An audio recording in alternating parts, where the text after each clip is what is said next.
Heaven is said to be a place of eternal happiness and bliss, but what if it's actually a trap? According to a secret gospel banned from the Bible, heaven is nothing like what you've been told. From the rebellion of Lucifer to the deceitful intentions of God, we'll uncover the sinister trap that's been hidden from humanity for centuries.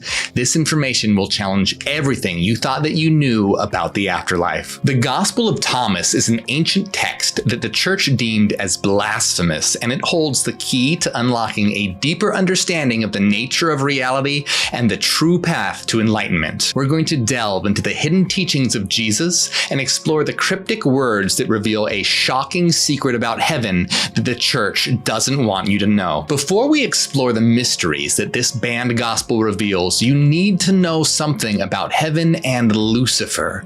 But first, make sure to hit like and subscribe to elevate your viewing experience to celestial heights. Now, you probably already know that heaven is described as a realm of absolute and eternal perfection.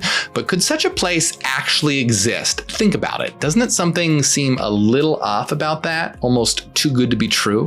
After all, if it was perfect, why would Lucifer the light bringer, who's described by the Bible as the wisest of all the angels, lead a revolt in heaven? Lucifer was more intelligent than any human after all, and he believed that a revolt was necessary. Is there actually something sinister lurking beneath the surface of this so-called eternal paradise? See, by rebelling against God in heaven, Lucifer committed the first sin, and this connection between sin and heaven is critical. Heaven is described as a place where it's impossible to sin, and everyone worships God for eternity. Revelations 21:27 says, "But nothing unclean will ever enter it, nor anyone who does what is detestable or false." Now, this is all important to know to be able to understand what is revealed in the Gospel of Thomas. But ask yourself, why does sin exist in the first place? Why does God allow sin at all? Well, it's taught in Christianity that sin exists so that humans have the possibility of choice. Without free will, individuals wouldn't be able to choose between good and evil, and therefore wouldn't be able to sin. See, in this view, sin is seen as a direct result of the exercise of free will. And remember the story of Adam and Eve? It's often explained in Christianity that God placed the tree of knowledge of good and evil in the Garden of Eden so that Adam and Eve could have free will by choosing to disobey God by eating from the forbidden fruit. And remember that Lucifer, in the form of the serpent, was the one who told Eve to eat from the tree. According to Christianity, sin is tied to free will. If sin doesn't exist in heaven, then there would be no opportunity for individuals to make choices that are not in line with God's will. So, if it's impossible to sin, or at the very least, anyone who does is immediately cast out, then that means that there is no free will in heaven, and freedom doesn't truly exist. Heaven is a realm without freedom, where a tyrannical God demands eternal subjugation and worship. Does a realm without freedom of choice and eternal worship sound like heaven to you? What kind of God demands eternal worship? A true God wouldn't have need for worship. The 19th century German philosopher Friedrich Nietzsche said, "I cannot believe in a God who wants to be praised all the time." Lucifer led a revolt in heaven against a cosmic dictator and fought for freedom. Lucifer, in the form of the serpent, told Eve to eat from the tree of knowledge so that she and Adam could become free, and even told her that they could become like God.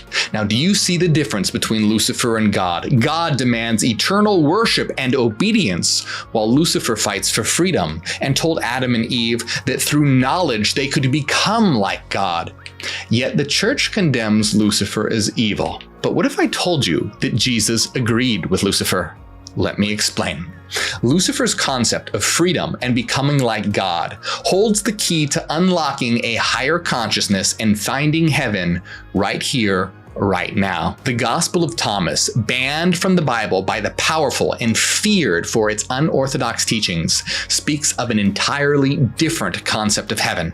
The concept of freedom and becoming like God promoted by Lucifer is found in the secret teachings of Jesus contained in this gospel. See, in this gospel, Jesus teaches that heaven is not a place that one goes to after death, but rather a state of being that can be achieved in this life through self-knowledge and reaching a higher consciousness. And heaven can be found in the present moment, right now, in this world and all around us.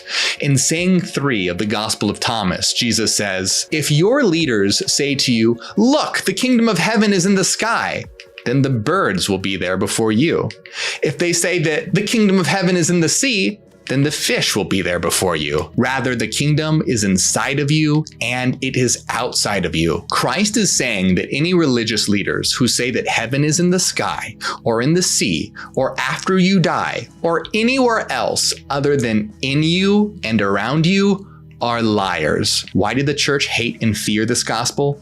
Because it calls them out as liars and jeopardizes their control and power over the masses by destroying the orthodox view of heaven. The traditional concept of heaven is a trap that can be used as a tool for manipulation by religious leaders by coercing their followers to obey strict laws during this life so they can achieve the reward in heaven in the afterlife. I was born in a strict Christian household and know exactly what damaging effects the idea of heaven has on the psyche. Friedrich Nietzsche believed that the traditional Christian concept of heaven, with its promises of eternal life and reward for good behavior, were used to control and oppress the masses by promoting a slave morality, meaning a slave-like mindset. Nietzsche argued that this promise of eternal reward in heaven was used to justify suffering and oppression in this life and to discourage individuals from challenging authority. In other words, as long as the masses were focused on an eternal reward in the afterlife, they wouldn't feel the need to rise up against those who were oppressing them in this life. By promising a reward in the afterlife, religious leaders can use the idea of heaven to control their followers and maintain power. In saying 77 of the Gospel of Thomas, Jesus says, "I am the light that is over all things. I am all. From me all came forth, and to me all attained. Split a piece of wood? I'm there.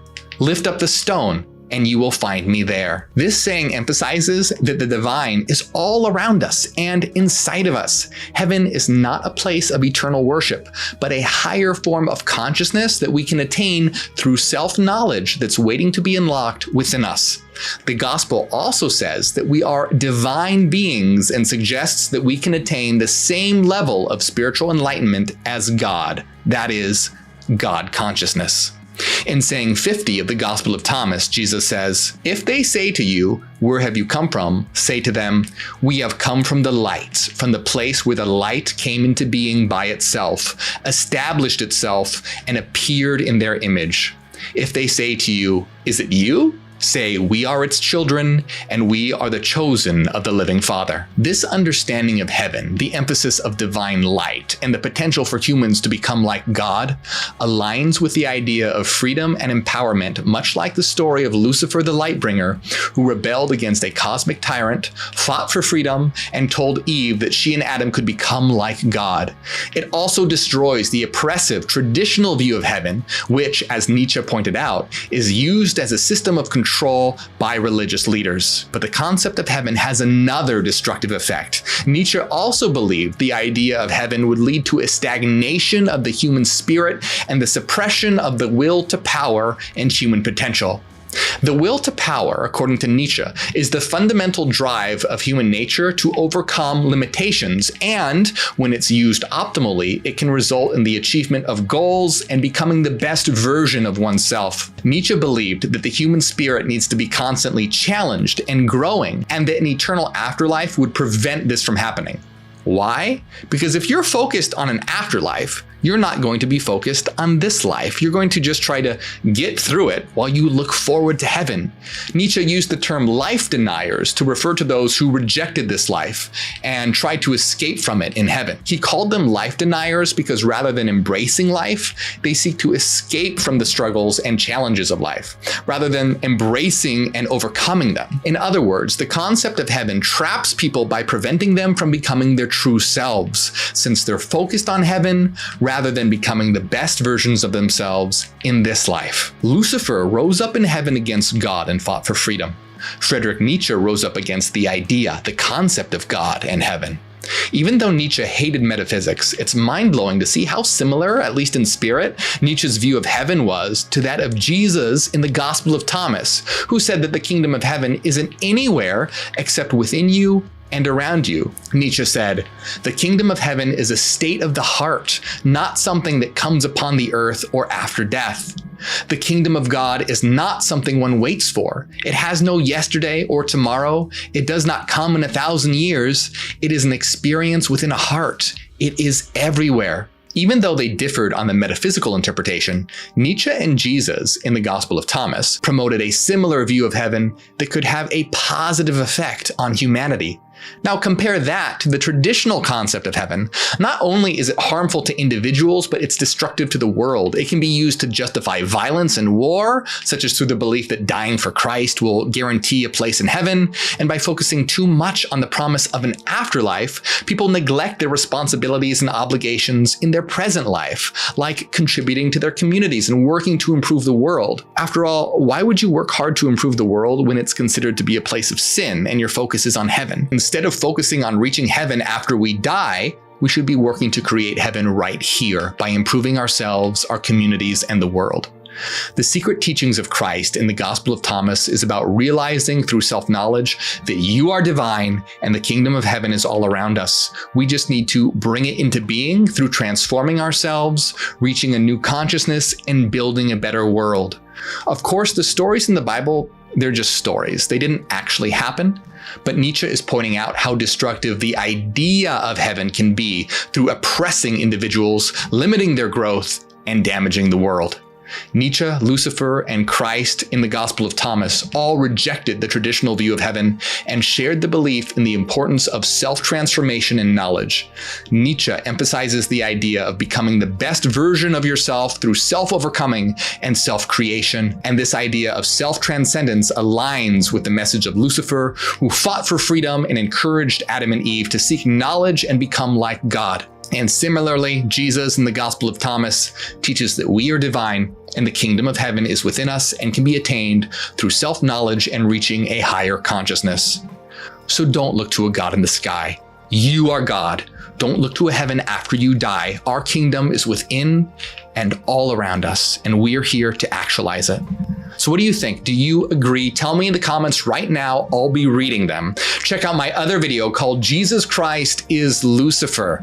And hey, my channel is about spreading knowledge to create a new humanity and a new earth. So hit like and subscribe to help the algorithm spread this around. And if you feel like that you've learned something or ever gotten something from my videos, join my Patreon community and you'll get exclusive access to secret videos, weekly hidden live streams, and our private Discord server, The Citadel. When you become a member on Patreon, you'll be directly supporting me and allowing me to continue to create valuable content. And you can also support by becoming a member on YouTube by hitting the join button right below this video.